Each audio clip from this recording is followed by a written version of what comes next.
కార్తికేయ 3 త్వరలోనే స్టార్ట్ చేయబోతున్నట్లుగా ఆయన తెలిపారు. తాండేల్ మూవీ కంప్లీట్ కావడంతో తన తదుపరి ప్రాజెక్టుపై చందు మొండేటి అప్డేట్ ఇచ్చారు. ఈ నేపథ్యంలోనే కార్తికేయ 3 కథను ఇప్పటికే సిద్ధం చేస్తున్నట్టు సమాచారం. కార్తికేయ 3 కూడా కృష్ణుడి నేపథ్యంలోనే సాగుతుందని తెలిపాడు.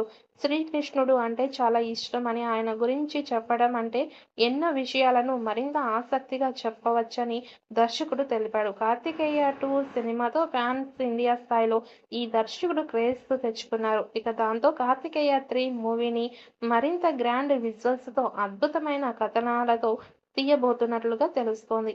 ప్రస్తుతం చందు మొండేటి మూవీ ప్రమోషన్స్‌లో బిజీగా ఉన్నారు. అలాగే నిఖిల్ కూడా స్వయంభూతో పాటు తను చేస్తున్న చిత్రాలతో బిజీగా ఉన్నారు. ఈ 2 కంప్లీట్ అయిన వెంటనే కార్తికేయ 3 సినిమాని స్టార్ట్ చేయబోతున్నారు. చందు మొండేటి తాండేల్ చిత్రం రిలీజ్ అయిన కొన్ని రోజుల తర్వాత కార్తికేయ 3 పనులు స్టార్ట్ చేయబోతున్నట్లు సమాచారం. ఈ చిత్రాన్ని భారీ బడ్జెట్‌తో తీయడానికి మేకర్స్ ప్లాన్ చేస్తున్నారు. దాదాపు 100 కోట్ల బడ్జెట్ పెట్టబోతున్నట్లుగా సమాచారం.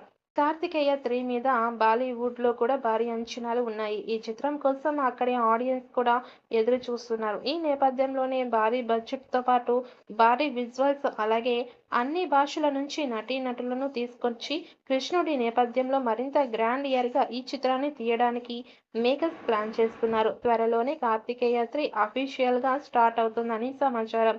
ఇక ఈ ఏడాది మూవీని స్టార్ట్ చేసి వచ్చే ఏడాదిలో విడుదల అయ్యేలా చూస్తున్నారు. అనుకున్న స్థాయిలో ఈ సినిమాని తీస్తే తెలుగుతో పాటు హిందీలో కూడా భారీ కలెక్షన్స్ రాబట్టే అవకాశం ఉంది. కార్తికేయ చిత్రం 100 కోట్లకి పైగా కలెక్షన్స్ చేసిన ఈ మూవీ టీమ్ కార్తికేయ 3తో 200 కోట్ల నుంచి 300 కోట్ల కలెక్షన్స్ చేసేలా ప్లాన్ చేస్తున్నారట.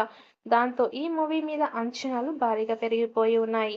మరి ఈ చిత్రం ఎప్పుడు స్టార్ట్ అవుతుంది అన్నది ఆసక్తికరంగా మారింది.